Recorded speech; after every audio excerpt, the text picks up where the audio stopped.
Hello, this is Suvarna with a video for the Coding Kids crew on variables and some of the basics of Python. If you haven't seen previous videos where I have explained various important basic things which you should know before going ahead, you can go through them. The link for the same is given in the description. And please make sure to like and subscribe the channel. Share the videos with your friends because the much you will share it, the more you'll gain it. Knowledge sharing is the key to success. So let's start with a question. What is a variable in computer programming? Variables are used to store information to be referenced and manipulated in a computer program. So the easiest way to explain a variable is to use a cardboard box. So let's pretend that this box is a variable and we can name the box. Let's name it as A and put some value, say 24 in it. So here A is a variable which contains value as 24. A variable can store different types of data types. A variable vary in value, hence their name variable. It means their value can change. So right now variable A is holding a number 24. Now I want to store a name, say Python, in it.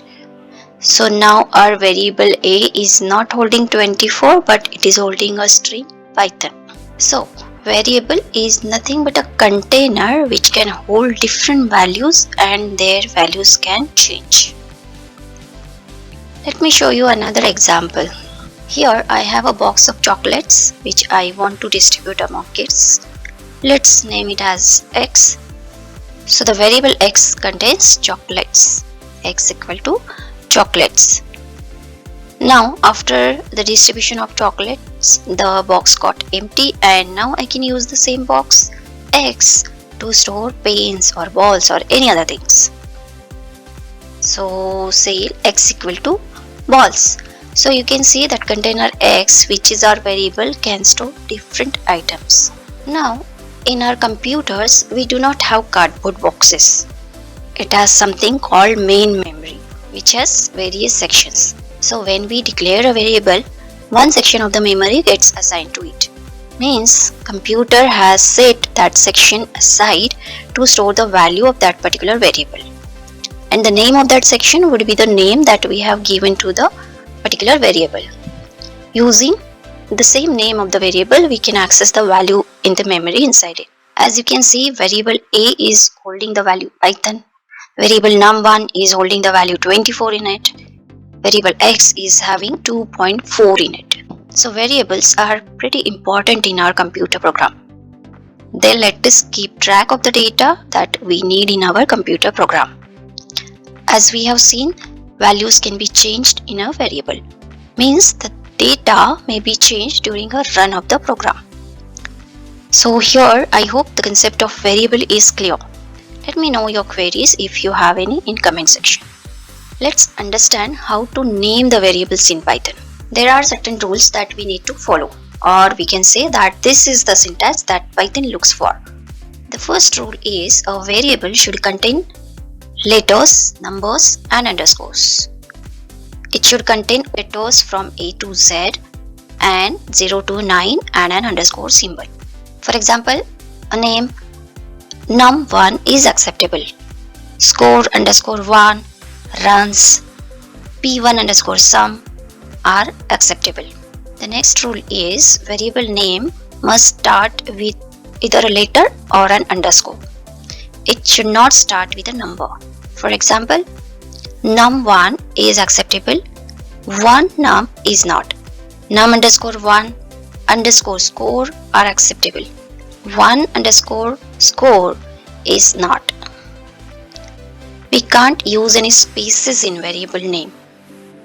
Example, my space and score. You can see a space in between my score. Instead you can write this as my underscore score. We also can't use any keywords. Now what do you mean by keywords? So keywords are predefined reserved words used in programming that have special meanings. Keywords are part of the syntax and they cannot be used as an identifier. So keywords are the predefined words known to Python. For example, print, if, else, break, try, etc. There are many keywords, and ideally we want to make sure that a variable should be short and descriptive at the same time. Also, variable names are case sensitive. Case sensitivity means uppercase and lowercase letters are treated as distinct. For example, score with capital S and score with a lowercase, Python would view those as separate variables. So let's create our first variable. Let's say I want to store the score in maths. So I will name it as score underscore maths. As you can see, this is a descriptive name which is telling us that this variable is having the score in maths. And now I will assign the value to this variable. So score underscore maths equal to 99. Here we gave equal to sign and then value to be stored in it. So what this does is it will assign this value to this variable. Let's print it.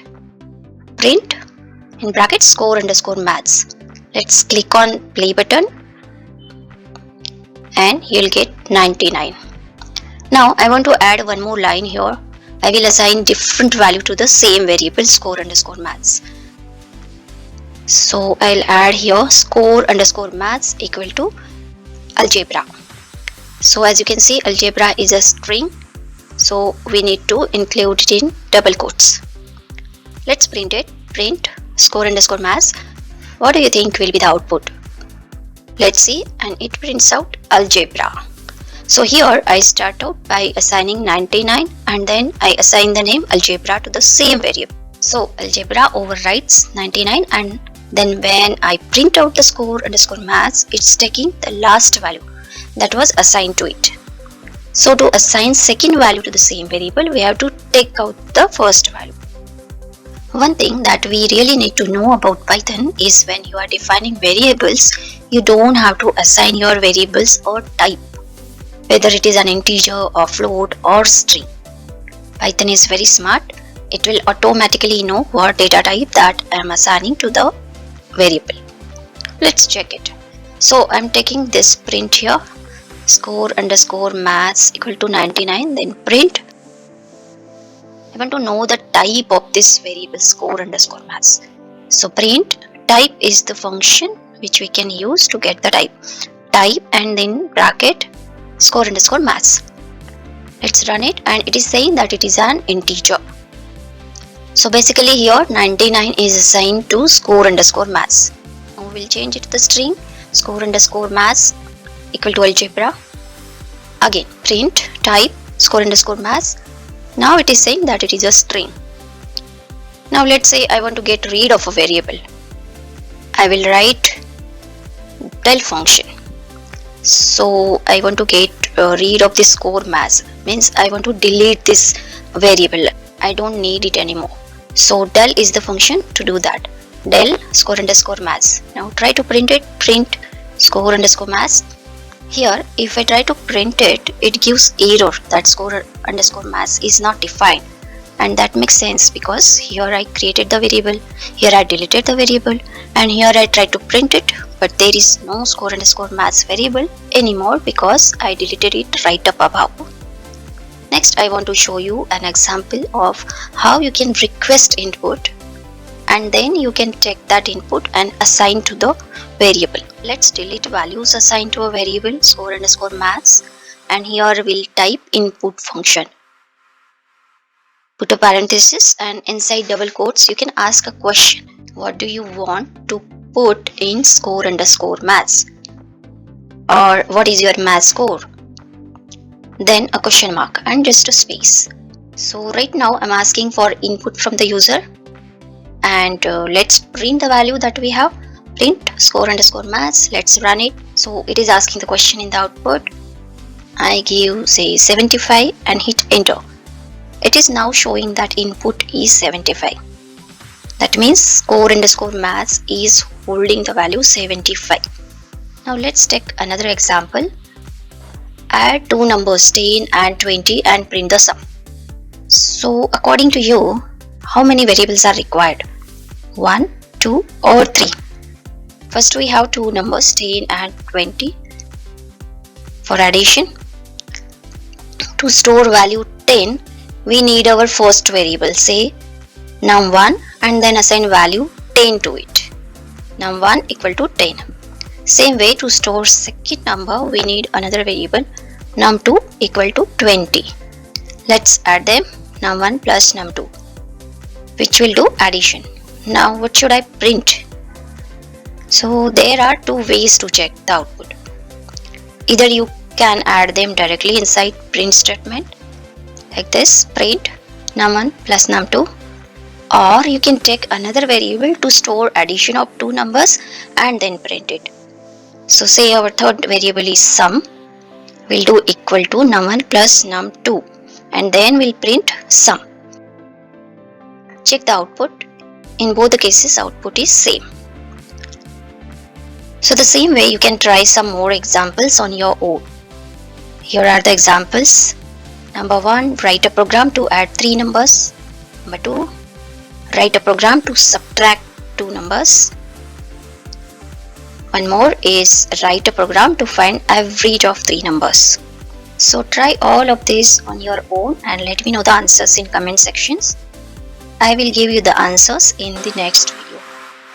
So guys, in this video we learned about variables. Let's take some more examples in the next video.